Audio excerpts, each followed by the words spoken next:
Some heavy stuff from Moloka'i's Paniolo Prince and Queen Maoli. Oh my goodness. Great Hawaiian rap they're chanting. And please go check them out. They have some great YouTube videos. Look them up. Paniolo Prince and Queen Maoli. They are Guy Naehu and his lady Maoli. Good friends on Molokai, taking care of business over there. Aloha, everybody. Welcome to the Aloha Friday with the Sandwich Island Social Network. My name is Kanaka Brown, and so nice to have you join us. Mahalo. And did I say mahalo? Yeah. It's Friday, my goodness, Aloha Friday, and the Aloha Friday show is a series of interesting, fun conversations sharing the lives and journey of people in our island community. Sandwich Island Social Network is a non-profit organization serving Hawaiians and Hawaiians at heart away from their island home. And if you look right down below, get the trailer. It says, please consider being a sustaining member of our ohana. Go to patreon.com/Sandwich Islands 808. I'll tell you right now, for the cost of one plate lunch per month, you can be a sustaining member to help us continue to do the programming that we do online and in the community. Patreon.com, Sandwich Islands, that's plural, 808. That's where you can find information all about that. Hey, really excited to have a friend of mine return. We had him on our On the Porch Zoom early on when the pandemic just kind of started. I think it was in 2020. And everybody enjoyed him so much. And I've been tracking him online, watching all the great stuff. He is a filmmaker, photographer, director, producer. We're going to talk about his docuseries, Language of a Nation. He is Damien High School's pride and joy. Conrad Lihilihi. What's up, Conrad? What's up? I don't know about the pride and joy. Got a couple teachers who may beg to differ. But bro, you know what? You got to choose one, okay? Either pride or joy. Not sure. Pride or joy. Yeah. Thanks for having me on. Bruh, I'm not going to use the B word, busy, because we all are, but I will say your plate lunch bugger is flowing over the side, bruh. You get plenty stuff. The gravy is running over. One scoop mac salad will fall off because you get so much on your plate. I see the stuff you do. I see the projects you are involved in. And truly amazing, honestly, man. And not just ho'omale you, bruh. I see the stuff you do. I see the quality of what you do. Outspoken on many of the issues involving, Pacific Islanders, Hawaiians, and those of us in the Pacific Rim. And we'll talk about that kind of stuff today, too.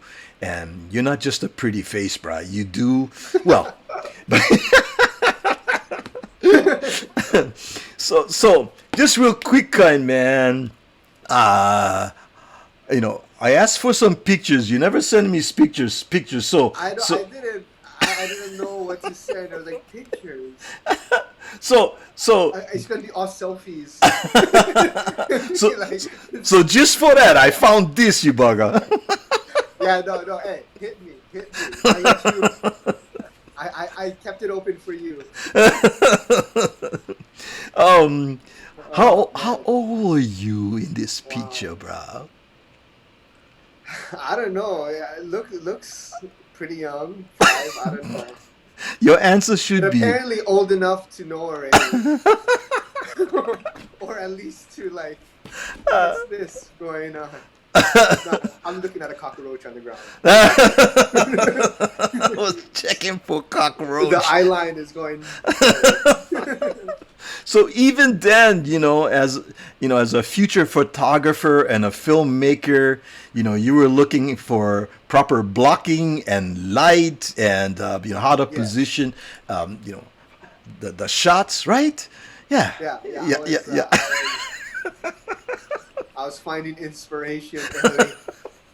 You see, you should have sent me pictures, bro, because I had carte blanche, man. I just went dig into the archives, but you know. Oh no, that's good. I think it's better this way. You probably sending me better pictures, pulling up better pictures than I would have sent you. Okay, so I went ahead and revealed that you are a graduate of Casa Damien 2012?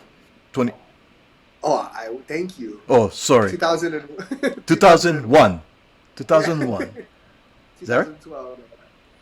Okay, so this is your Oh last man. day at Damien. It Yeah. Or was last week, I believe, but the definitely last towards week? the end. Okay, so this was Yeah, yeah. captured for posterity. Yeah. Oh man.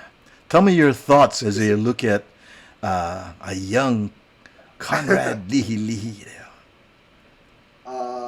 I mean, I was heading off to University of Washington, so I'm sure I was excited for that.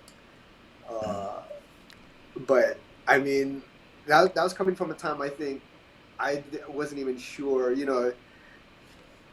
Graduating from high school was a big thing. Like let alone going to college. So I remember just being happy to graduate. Yeah, yeah, yeah, Just yeah. getting through that. That felt like forever. Now it feels like forever ago. Yeah, yeah. It seems that way, but the times is gone. We get some of the ohana checking in. There's Marty Burns. What's up, brother Marty? He says, Aloha Friday, everybody. Uh, yeah, let's see. There's Thyra. Aloha, Kamaka and Conrad. Looking forward to getting to know you. Well, we're not going to tell everything about Conrad, but just certain things, Thyra, okay? Because I just kidding. Part Yes. one, part one. Thyra, I think you'll be quite impressed with this young man and what he has done. And yes, and I've been asking all of our friends to, if they haven't had a chance, to go on to YouTube and to see Language of a Nation as kind of a primer to what we're going to be talking about today. So hopefully our friends went ahead and watched that piece, but we'll get into that a little bit later. Let's see, who else is on board? Oh, there's Kahiao. What's up, Kahiao? Aloha kako. That's aloha Okay. to all of us. And let me see. Ooh, that's right. Marie said, "Welcome back." She was on Okay. that call, that Good to on the be back. porch, on the porch Mahalo. when you came. Yeah. So she's saying, "Welcome back." Yes, Marie. He dared to come back after that trial by fire. Bring it. Bring it on, baby. Us guys from Damien. Hey, no. Washington, you go to school there. And one thing I remembered in our discussions earlier, you were definitely interested in telling stories, filmmaking, photography. And one of the things you looked at is that the representation of filmmakers and producers among Pacific Islanders and folks from Hawaii, there wasn't even a a class or a study or a major in that in school, right? Yeah, no, it was. I mean, University of Washington at that time didn't even really have a film program. It was Mm-hmm. more film theory. So you're just going and analyzing films and nothing hands on. No camera, you're not shooting anything. I had to do all of that with my friends on the side once we found out that you could rent camera equipment on your own. But yeah, at UW there's nothing really offered, but it was always an interest of mine since as long as I could remember. Since I was in grade school, uh, and my dad handed me a camera, and I would videotape like family functions and stuff. So it was always in the back of my mind. And then when I went to UW, my freshman year, I went to the counselor, and we kind of mapped out this thing of me wanting to do film, but they were like, you should have gone to USC if you wanted to do film. And I was like, what's USC? I was like, I didn't even know. anything about college. I was like, I followed a girl here. I don't know. I don't know what you're talking about. And then so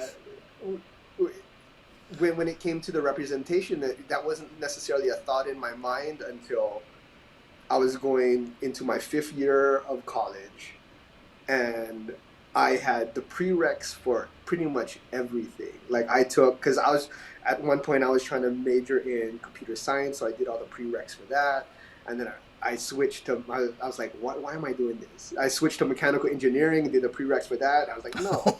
Switched to electrical engineering. I was like, no. Then tried the business school. I was like, no. Like everything, it was just that was definitely trial Wow. and error. And then, so going into my 5th year, I had these prereqs for literally everything, but I had no idea. I was like, I don't know what to do. And then I remember very clearly this conversation I had with my mom, and she was like, well, I told her, I was like, Mom, I don't know what I'm going to major in. I don't know what I'm going to declare.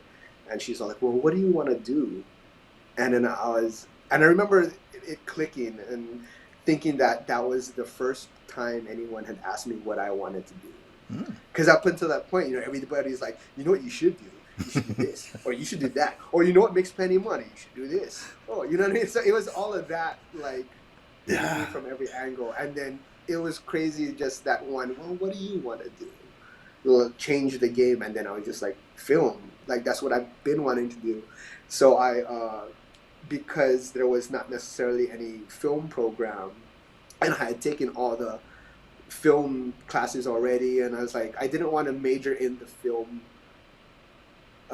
majors that they offered, because it would be like post World War II, like, it's just like really specific types of film. So I found out that at UW you could create your own major, and so the way you did that was you just had to compile your own prerequisites, take it to the board, and write a proposal, and they had to approve it, and then you link up with a professor who works with you on your dissertation.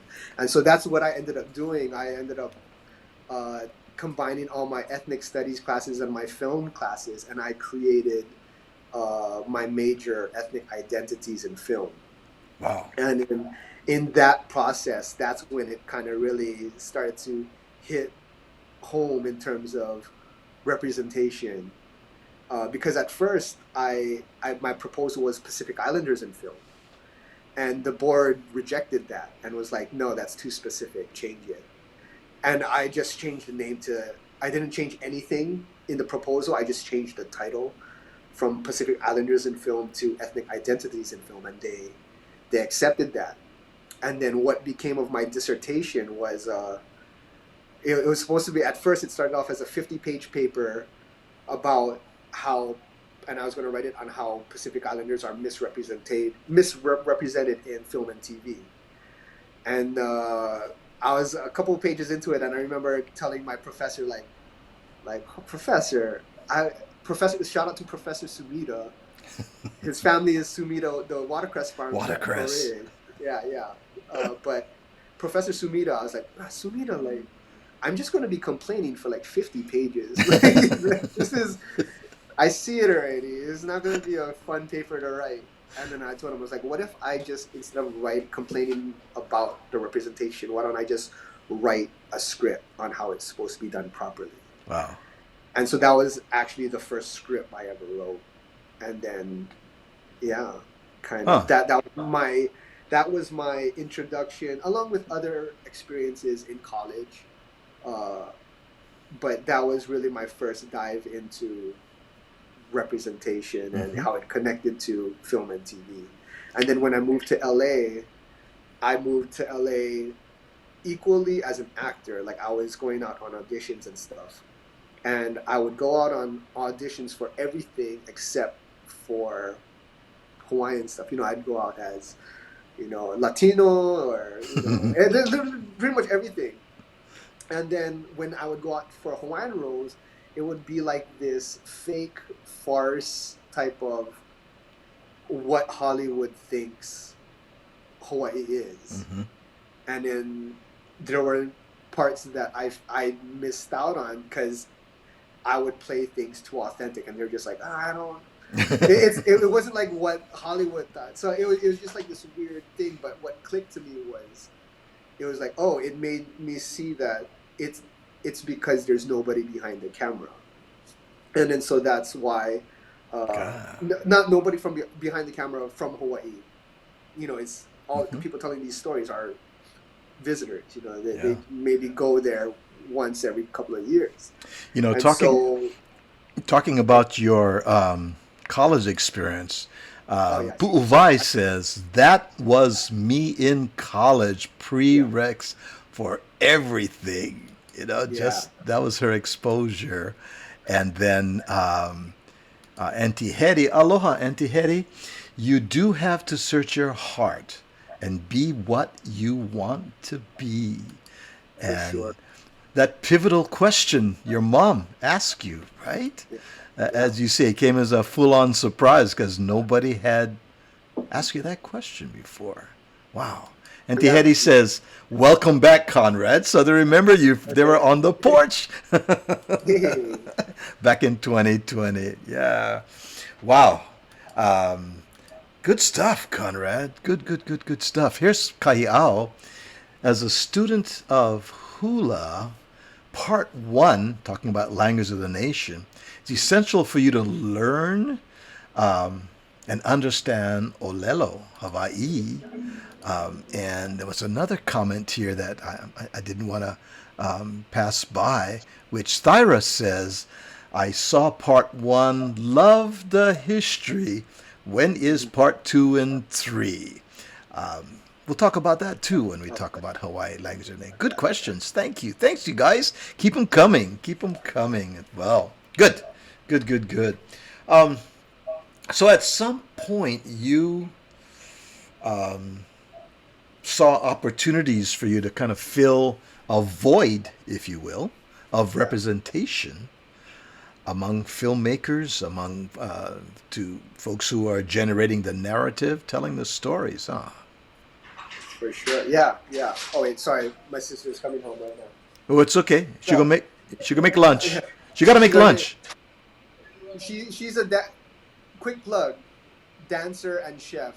Oh, okay. Here in LA. Can you ask her if she can make some spam musubi for us? Cause us guys all hungry. Hawaiian styles. Best Hawaiian food in LA. What is the name of the business, Conrad? Hawaiian styles. HAYNSTYLEZ. Hawaiian styles. Okay.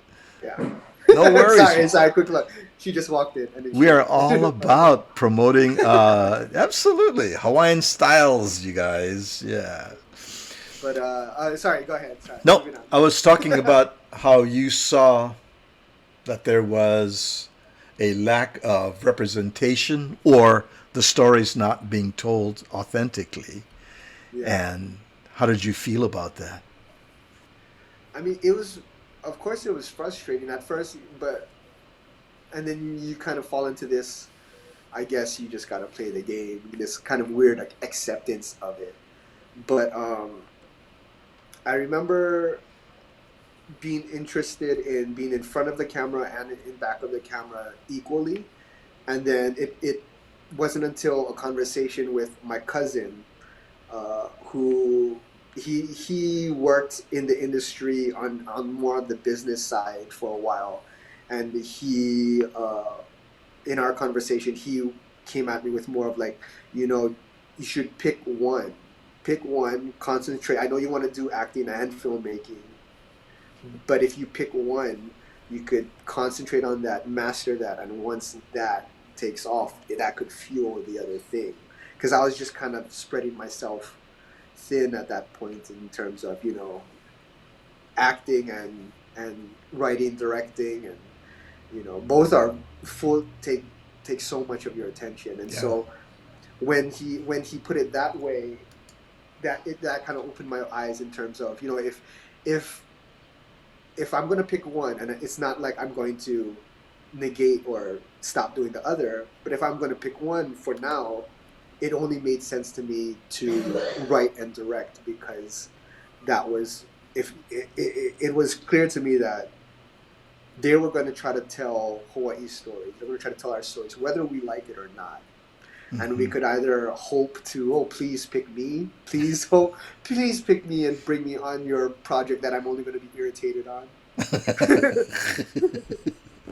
But or I could make my own and do it properly and do it right and tell those stories and put myself in it. Yeah.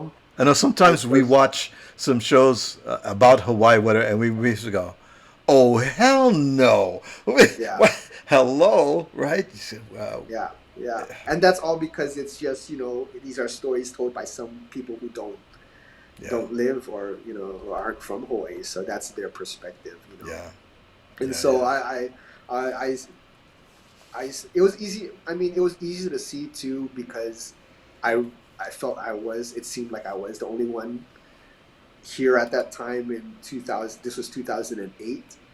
So there was like a few Hawaii people that I would bump into here and there in terms of the acting side. Like I would go work background on a show or something, and I'd meet some Hawaii people, but there wasn't anybody at that time in 2008 that I knew who were writing, directing, who were Kanaka writing, directing here in LA, and so I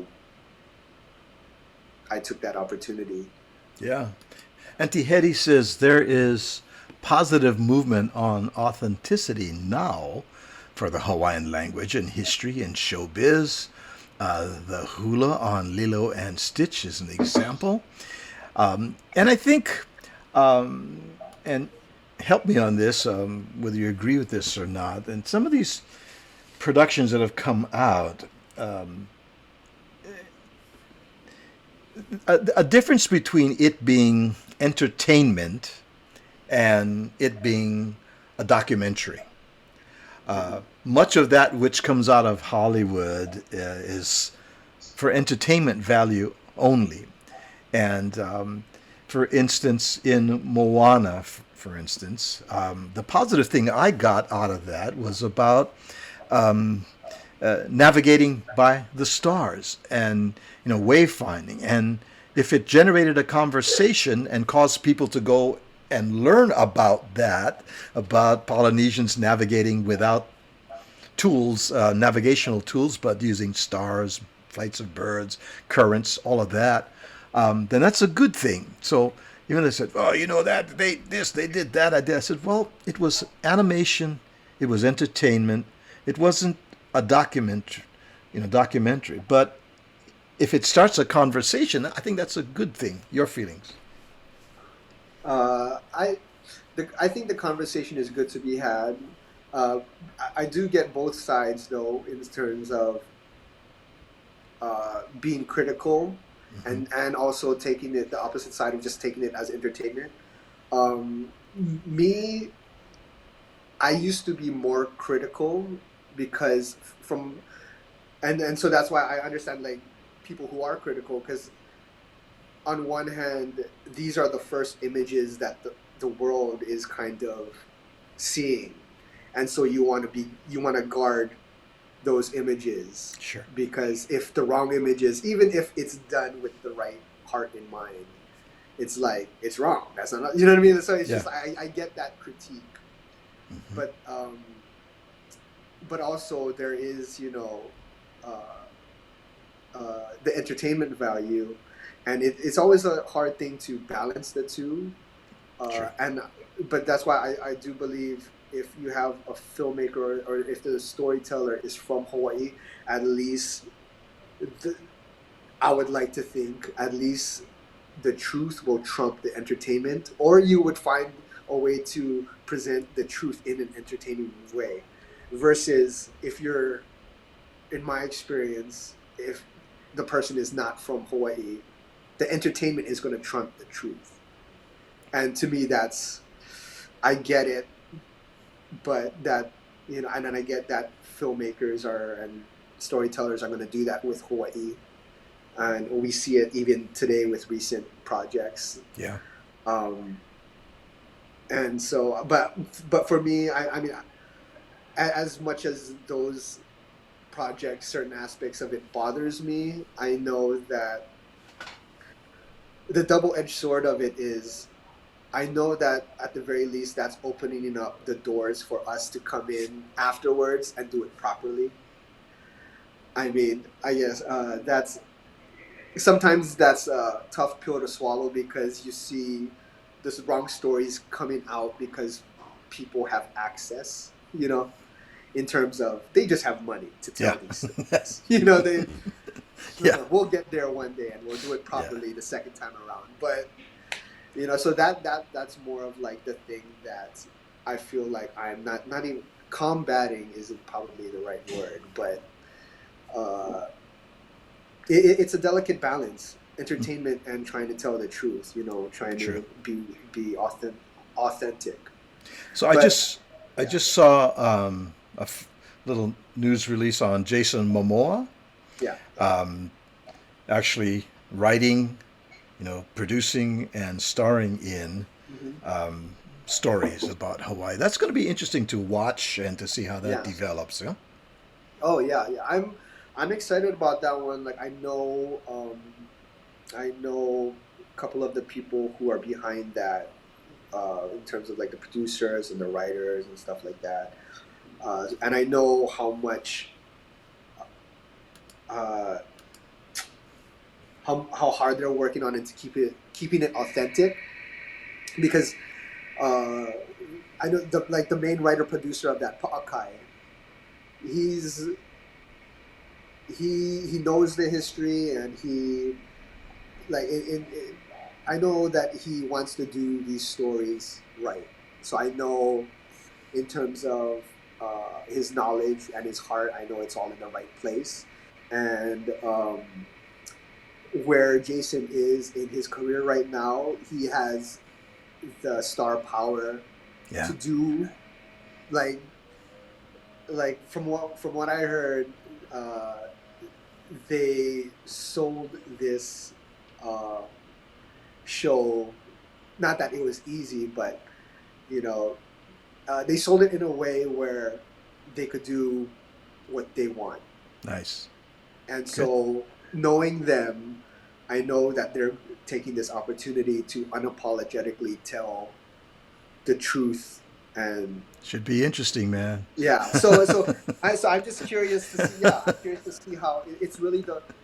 Uh, and from as of today, it really looks like it's the production that has Hawaii in mind the most. Oh, that's nice to hear.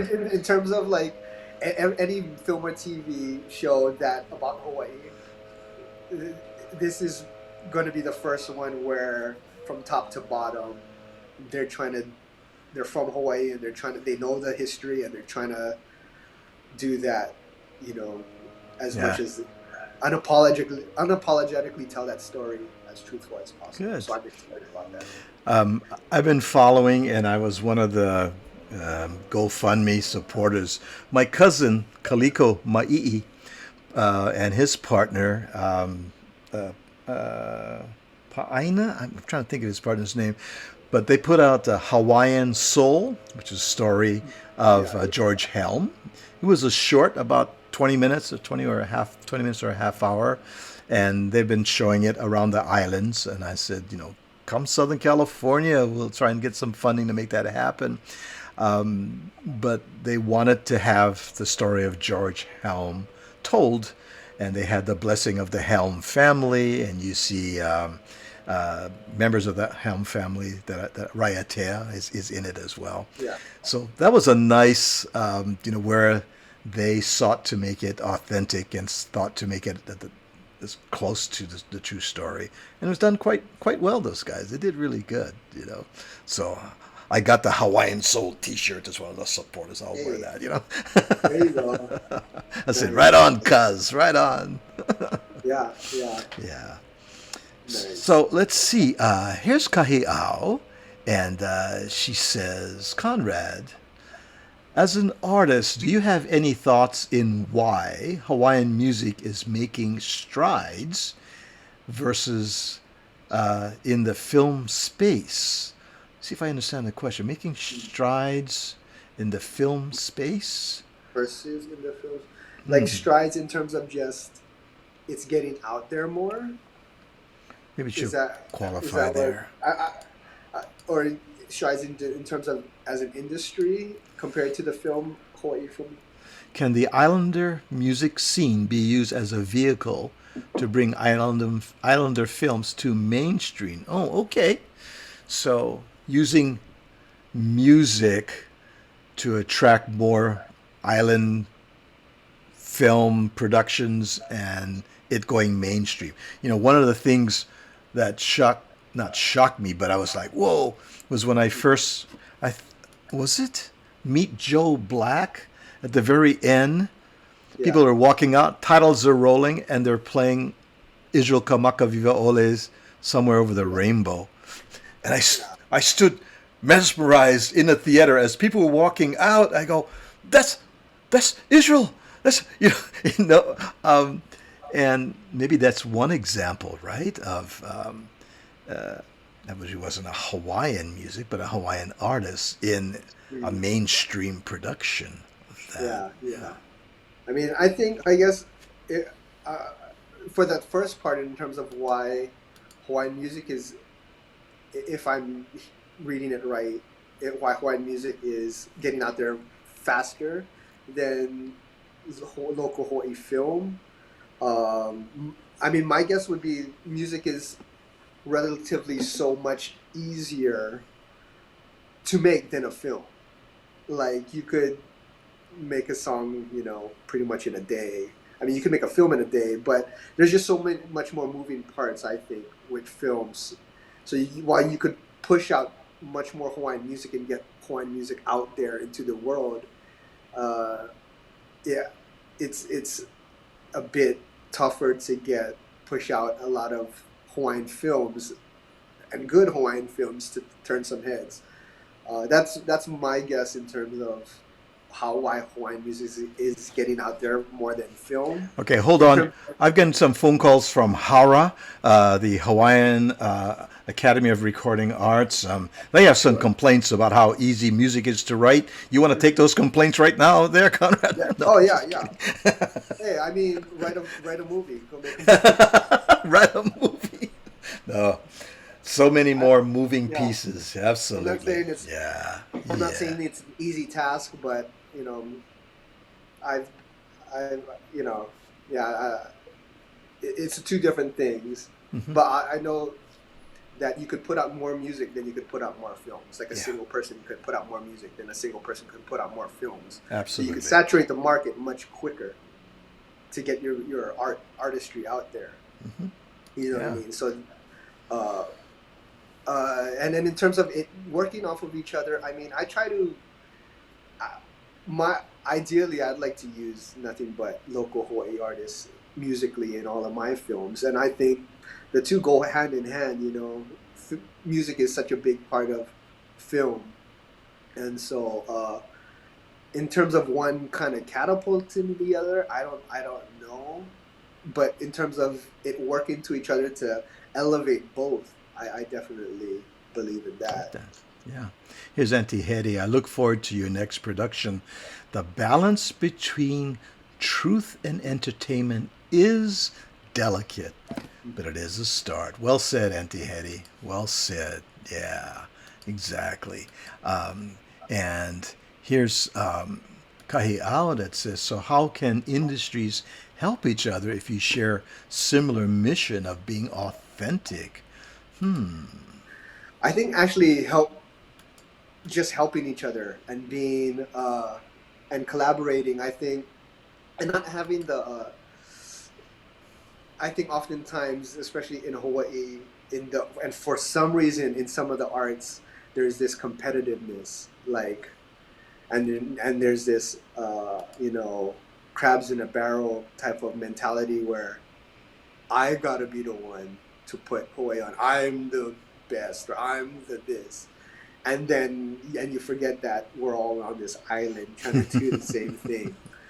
True. So as simple as the answer is, I think that first step to like help everybody elevate is to genuinely collaborate with everybody, Yeah. and do actually work together in understanding that we have that same mission of getting Hawaii out there. And it doesn't have to be a singular, like, I'm going to do this for Hawaii.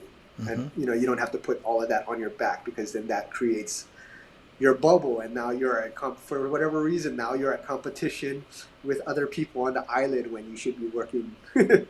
So true. Yeah, you know what I mean? So true. Here's Auntie Thyra. Thyra says, when I went to see Bette Midler in Vegas, when her show ended as we were walking out, is a song Summer of the Rainbow was playing. Yeah. We're just about halfway through our afternoon together. We're going to take a little break, and we'll be right back. We do have some things we want to share. So we're going to start right now with this.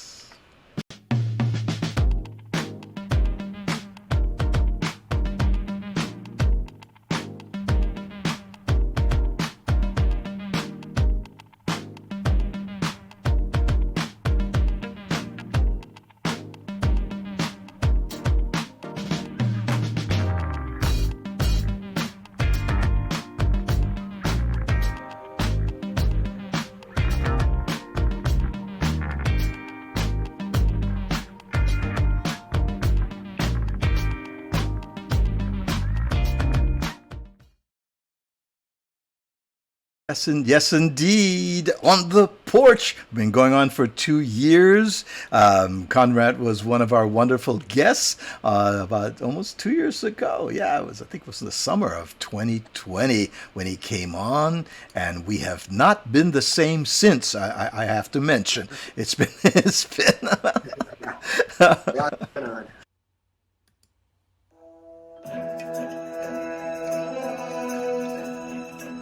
This week, the Baboos crew ventures into unknown territory. This week, the Baboos crew can be found on Friday night at 7 p.m. Yes, it's true. The Baboos crew explores the nighttime.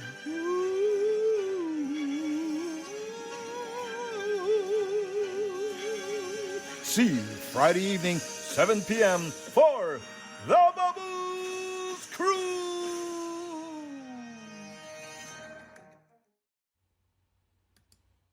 Yeah, that's a show that has absolutely no social redeeming qualities. It's called The Baboos Crew. It's myself and Stanley Gomes. It's a bit of silly for an hour. People roll their eyes, they roll their chairs, they roll themselves into the bathroom. But it's good fun, so join us. We will have a rebroadcast tonight, not live, but we'll have a rebroadcast tonight at 7 o'clock. But we're back to our regular schedule during the week. So the Baboos Crew is on the tap here right now.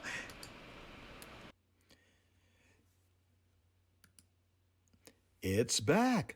The Ho'oilina Foundation presents Heritage of Aloha Festival in Santa Fe Springs, May 21st and 22nd. Continuous live music and dance, island cuisine, and outdoor marketplace. Don't miss it. Mark your calendars. Free entry, free parking, spam musubi eating contest, and ukulele contest. It's going to be fun. When is it?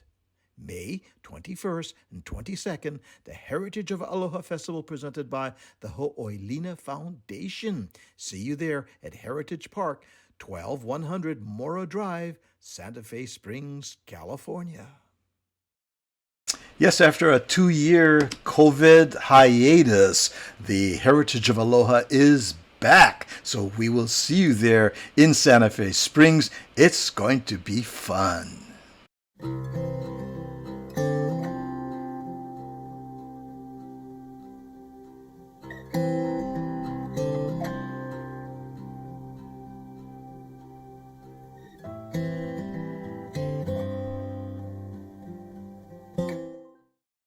So, we've got a big big show coming up June 11th with Faith Ako and Steve Espinola. There's going to be more information coming out. Please mark it on your calendar. You do not want to miss this concert. It will be the first of its kind in Southern California.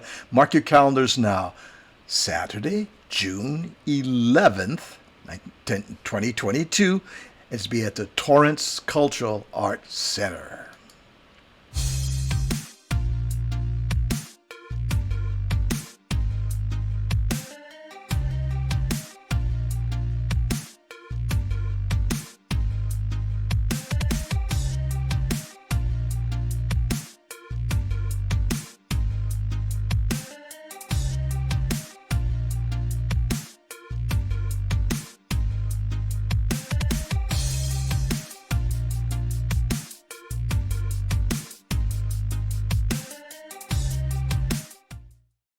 Yes, a big mahalo to all of our supporters that help to make our video podcast that we have every week, and a lot of other of the events that we do in the community, like the one that's coming up on June 11th, 2022. Lots of surprises coming up, so stay tuned. If you just joined us, welcome. If you're with us from the very start of our session, welcome back. I am sitting here and we're keeping social distancing. Conrad, Conrad is at his place in L.A. I am sequestered in Ventura, so it's all good. Although we are boosterized and decaffeinated and all of that stuff. We're good. We're good. All right. In the meantime, welcome back. And so let's see. Auntie Hetty says, you know what? Collaboration should be the epitome of kokua and ha'a. Yes, people working together. Humility. Get your egos out of the way. That's ha'a in all of life. And on this subject, that should be the aim of all of those in arts and entertainment. Auntie Hetty, you're so wise. Auntie Hetty is amazing, She is one of our kupuna in our community, and when she speaks with wisdom. Auntie Kay Bennett, it says, aloha e kalamai. She's saying, I'm sorry. She's at work. We know you're busy, but you drop in. We appreciate that. And Auntie Hetty says, we are excited to start all the concerts and the ho'olaulea. Chee-hoo! I know, right? Conrad, let's talk about Language of a Nation. Your docu-series. What possessed you to even start on this project? What was the kick in the pants or inspiration? I mean, it was a huge project, man. A number of things led up to that. So I'd been in LA, just kind of working and creating films and kind of making a name for myself in LA as like a Hawaiian director. And so around the time, I want to say 2016, 2017, I'm not sure, around that time, but it was around the time when Moana came out. And I don't know if you remember the film, what is it called? Like Enemy? Was it called Enemy Within? It was a film about the story on Ni'ihau during the World War II about the Japanese. I remember that. Yes. So there was a lot of controversy around that time because they were the production company. I believe it was a UK production company or a Canadian production company, one of those, who they were casting the main character, the Kanaka character on Ni'ihau, Ben Kanahele, as the Haole guy from Viking. They were casting the Haole guy from Vikings, and so there was all that controversy. So in the midst of that, this Asian American blog reaches out to me, kind of like, "Oh, Hawaiian director, what do you think of Moana and this and all of this representation for Asian Pacific Islanders in Hollywood that is increasing?" And then so I wrote back and I was like, my response was like, oh, it's a step. Like, it was a really brief at the beginning. It was like, it's a step in the right direction, and it's great, but let's unpackage this term API and Ah, what you're doing in terms of conflating Asian Americans and Pacific Islanders. And so my response turned into this article about the conflation of Asian Americans and Pacific Islanders under this umbrella term API that's only happening in America. hmm. And then so I wrote that, or that turned into an article on their blog, and that found its way to the Pacific Islander curator over at the Smithsonian. Wow. Okay. And so he found that article, and he contacted me, and he was like, this is what I'm trying, like, because that was part of what he's trying to do, use his position to bring awareness to this conflation. He talks about how the top 50 API organizations in the U.S. have no Pacific Islanders in it. It's all Southeast Asian, and that's controlling the resources, scholarships, grant money, like everything, And so he's trying to bring awareness to on his side, and I come out with that article, and then he sees that I'm this working director who I also teach filmmaking. At the time, I was editing for a TV show during the year, and I was teaching filmmaking to high school students at Occidental College in LA during the summers. We would have a hiatus, and that was my summer gig. And so he saw that, and he was also trying to use his Smithsonian platform to create media and film programs in the islands in Hawaii for high school students. So he invited me to do a workshop over at on Hawaii Island, the immersion school Kanuoka Aina, over in Waimea. And so I went down to Waimea. I did like a film workshop, and while we were there, he was all like, okay, what's the next project? Now that I have all these assignments. He was like, yeah, I have all these projects I want to do for the Smithsonian. What do you want to do? And I was just like, shoot, the door's open like that. Wow. And then he goes, he was the one who actually threw it out there. He was like, why don't we do something about why about Hawaiian language and why we don't speak Hawaiian language in Hawaii anymore. And then he gave me a couple of example videos that he was like, oh yeah, we contract out to these small projects to filmmakers all the time. He sent me a couple of videos. They're all like 5-10 minutes. And I was just like, you want to pay me to come home to do a 5-minute video? Easy, easy. And then so I'm like prepping and I'm thinking about it. And then I was just like, it hit me. I was like, wait, you want me to unpack why Hawaiians don't speak Hawaiian in 5 minutes? And so at first, like, at first, I was like, I don't know how I'm going to do that. There's so much weight to it. Yeah. And I was thinking maybe the only thing I could think of to do was maybe through spoken word. Maybe through a poem. I could link up with a Kanaka poet and make it look nice. So like, sure, I could do that.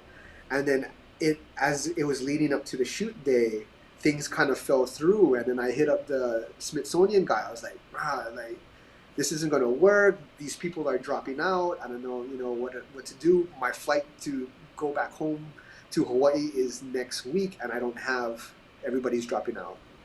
And then so he was like, let me make some calls, and let's see if we could get some interviews. And so a couple of days later, he sends me an email of like, this is the list of the people who I reached out to, and they're down to talk about the issue.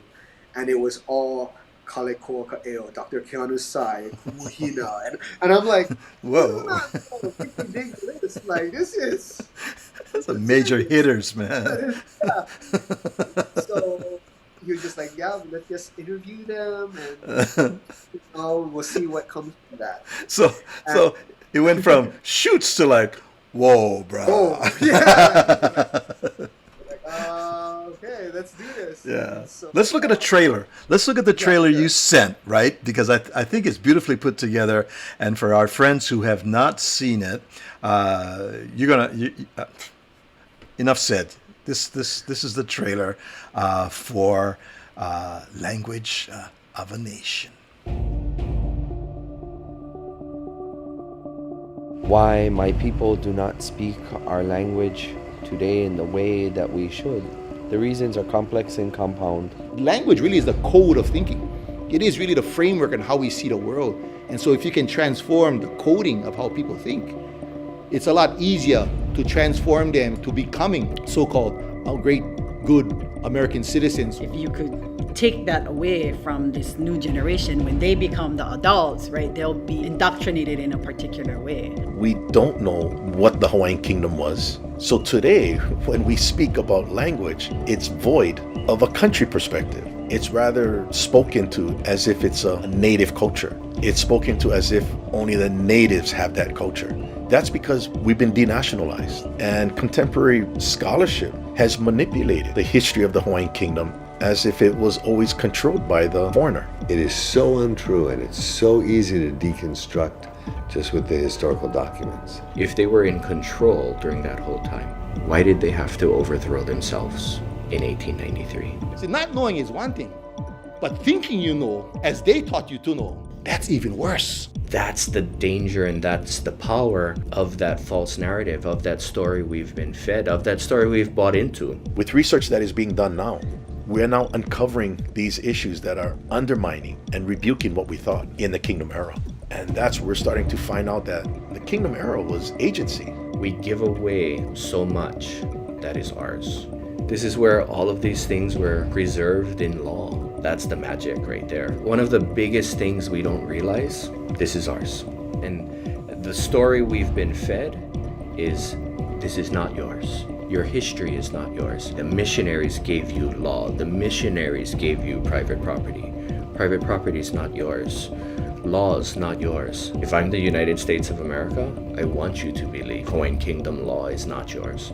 I want you to believe that international law is not yours, because then I never have to answer those questions. It's not just a matter of learning some Hawaiian words or doing some Hawaiian arts and crafts.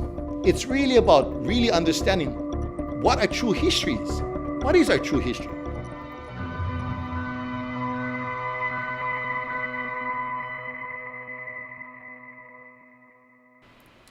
Whew.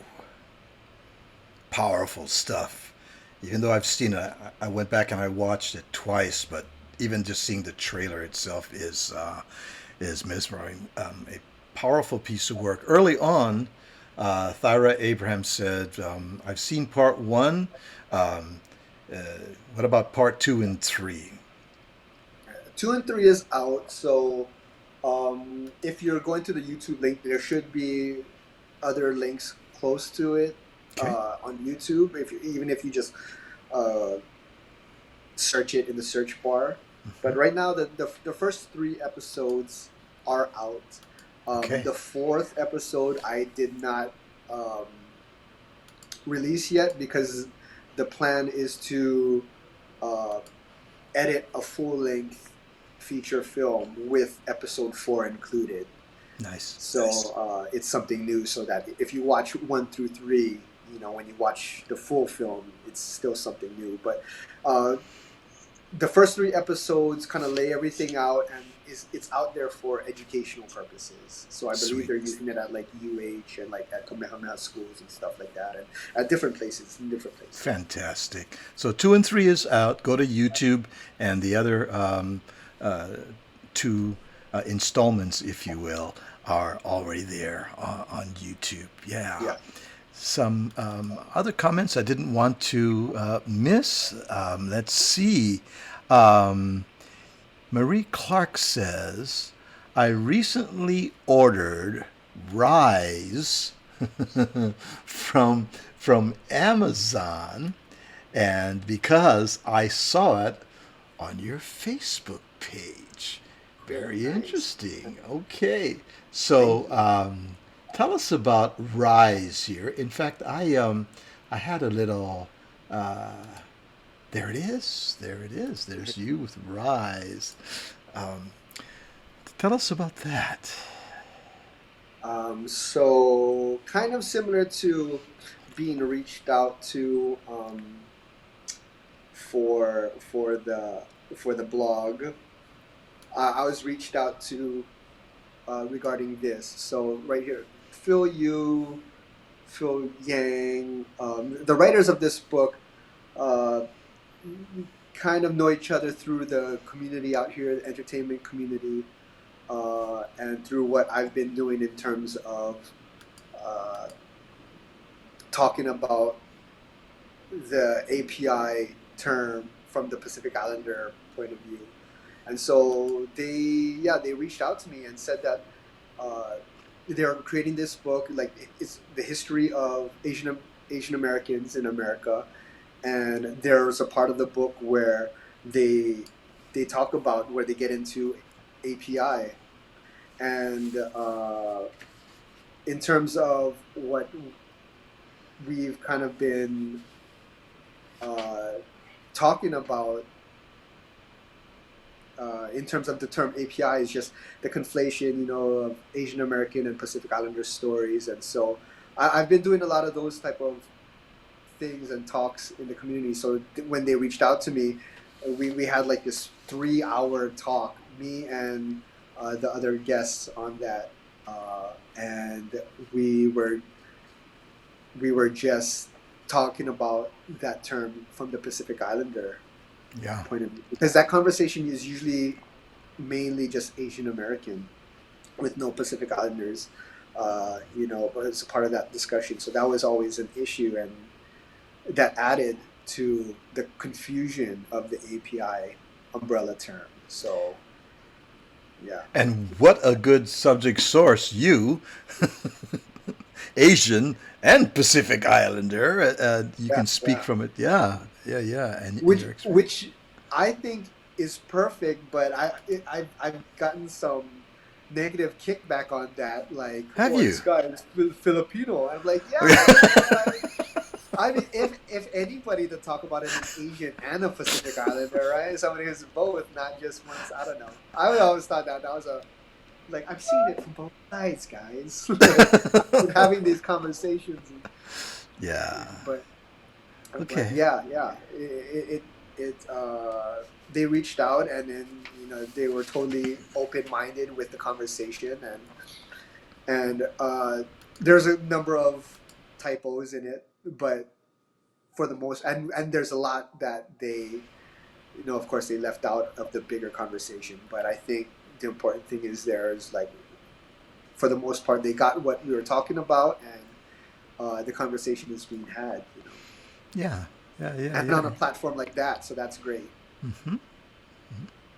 Wow, lots to talk about. My goodness, we've reached the end of our time together, Conrad. I wanted to, we got to do. Will be part 3, because part 1 was on the porch. Part 2 is the Aloha. The backyard. We got to do the backyard, brah. I wanted to get it. But you know what? I'm gonna do it because. You know what? This is. I get to call the shots over here. Hello, we're going to stay on over here. I wanted to talk about these guys actually. Any comments, or would you like to explain yourself there? Just for full transparency, on the far right is Conrad Lihilihi.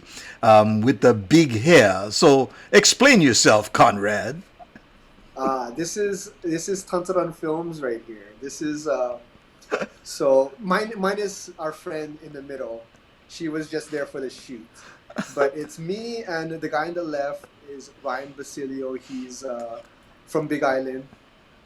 And we met here in LA in 2010.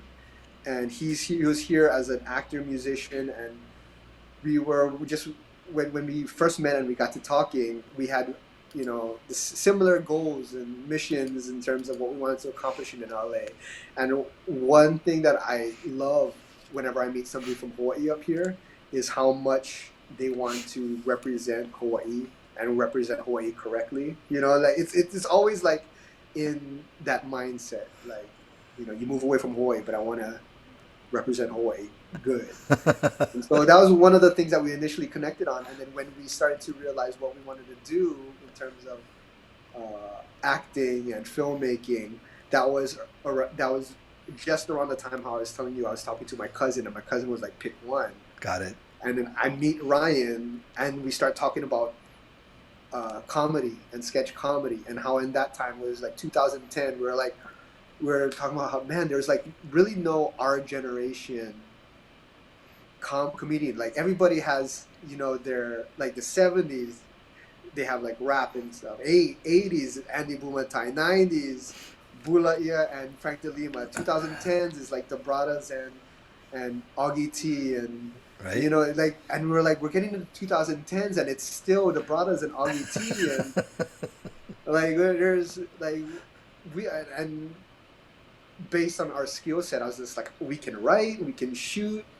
Like this is something that we just want to do for fun. Let's just start a YouTube channel and start making Hawaii, you know, kind of sketch comedy, Dave Chappelle, Key and Peele type of actually scripted sketches.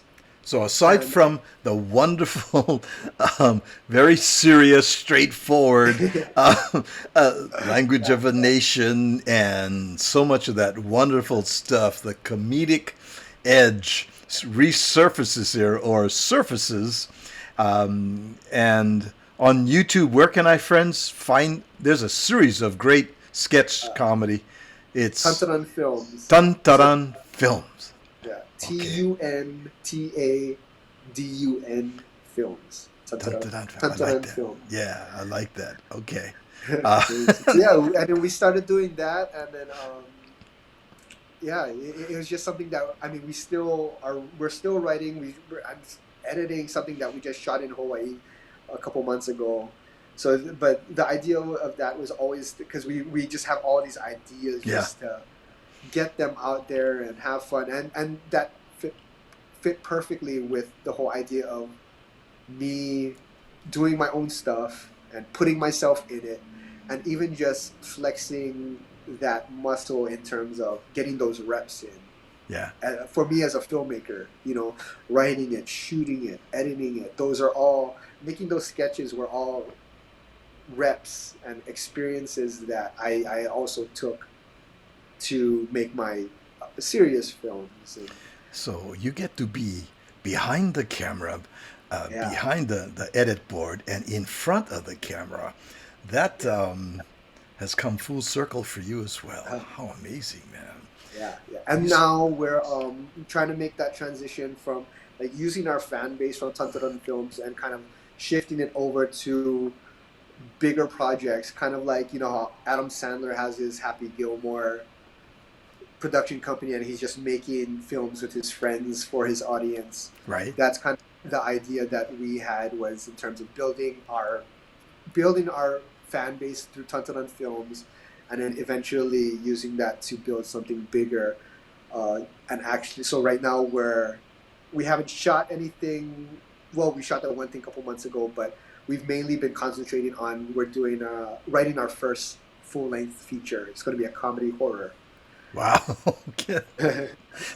Okay, you sent, and I want to show this before we go. The Mainland.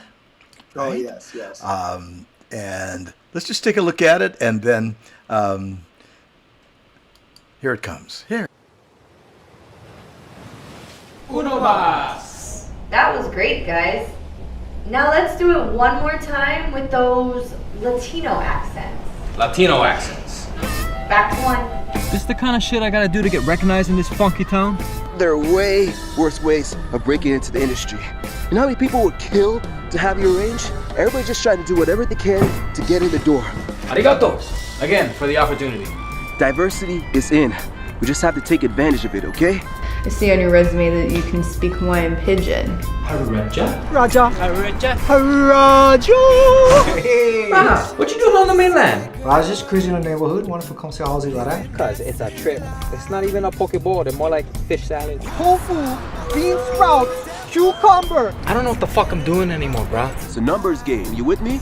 It's time to stop eating like a commoner. The Kahuna Burger. Eat like a chief. Who the fuck writes this stuff? I'm just a country boy, blinded by these city lights. Never know I would lose my soul to a devil with blue eyes. Blue eyes, yeah. Okay, so telling a story of a young Hawaiian in LA trying to make his way into the industry or honing his craft. Is that some almost autobiographical a little bit? Oh, for sure. For sure. This is pretty much the movie of how I became a director. Like, if we're gonna be real about it, like all the audition. There's 3 auditions in there, and they all go sideways and get kind of crazy, and they're all based on real auditions that I've had, and kind of drawing inspiration for when I was out there by myself and my cousin visited me, and how therapeutic that was for me, at a time where you're just drowning in the craziness that is LA, and so that definitely was an autobiographical. That's definitely an autobiographical short, and kind of the first, as you saw, I released it under Tantaran Films to kind of, and that's the same actor that one of the actors is Ryan, who I do my Tantaran Films with. But this was kind of one of our first short films, aside from the sketches, to kind of show that the transition to bigger projects. Yeah. Wow. Great variety, man. I mean, you are definitely not one trick pony, brah. You get a lot of ponies in your corral. Trying. Yes, Thyra. Mahalo, Conrad, for your enlightenment into what you have done for Hawaiian people. I look forward to watching part 2 and 3 of educational films. Definitely keep up the amazing work that you do for all of us. Hey, well said, Thyra. And here's Pula Lia Hana Mai Kai. She's on Hawaii Island. Mai Kai no oi e. Conrad. Pulalia is a wonderful hula dancer and speaks Olelo and is involved with much of the community there. Conrad, you got to hang out with the crew at an event soon. Yeah, oh, yeah. You gotta come out. Bring brother with you with the big hair. We like that. Yeah. Pulalia says the struggle is real. Yeah. Really. A couple more comments I didn't want to miss before we go. And Auntie Hetty says, I read reviews on Rise, but I haven't read it yet. It's on my to-do list. Auntie Hetty is a voracious reader. She loves to read, and so Rise is on her reading list. Okay, I think I've caught up, and if I missed, I apologize, e kalamai, but I think I grabbed just about all the comments there. And what a treat, brah, for you to come and hang out with us. I appreciate your time. And good fun. Yeah. I'm gonna lob some stuff at you, and you're ready for play. Let's do this. Yeah, just let me know. Bring it on, brah. All right. All the best to you, brother, for your future endeavors. I'll be in touch, and more stories to tell. We want to hear your stories. Don't stop telling those stories, please, man. And I know you face a lot of challenges and all kinds of doors that have not opened, but yet many have, and you have taken advantage of that, and for our benefit as well. We get to enjoy the wonderful, bountiful spoils that come from it, man. So that's a beautiful thing. Yeah. And by the way, Auntie Hetty says, I love the name of Tantaran Film. Thank you. It's like Hawaii people love it, and then people from the continent up here, they like the sound of it. Yeah. But they don't know what it means.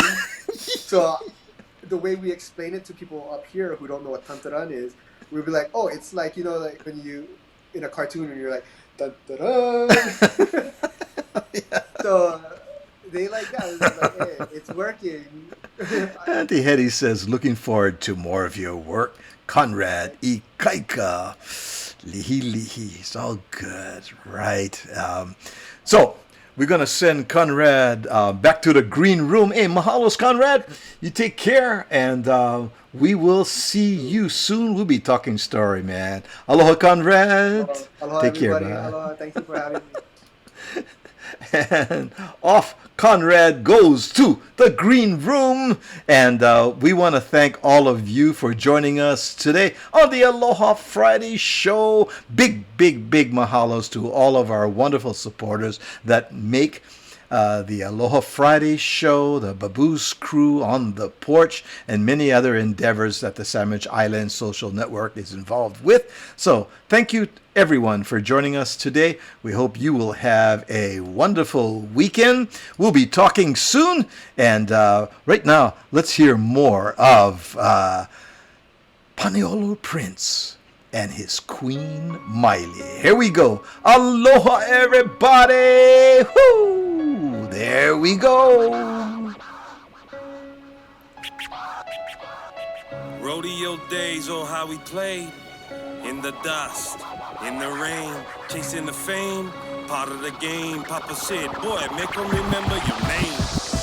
Noka heke mean better than the best. Roping wild cows down the mountain was the test. Nah, keep your rope, tie them to your saddle. Stay cool, cowboy, don't get rattled. Just to see if we can handle. Start the fire in us, light the candle. Stay off the ground, don't get trampled. When you rope, do it clean and mean no need for scandal. Number one rule we learned was have good attitude. Always be respectful, show Ainas and elders gratitude. Get out of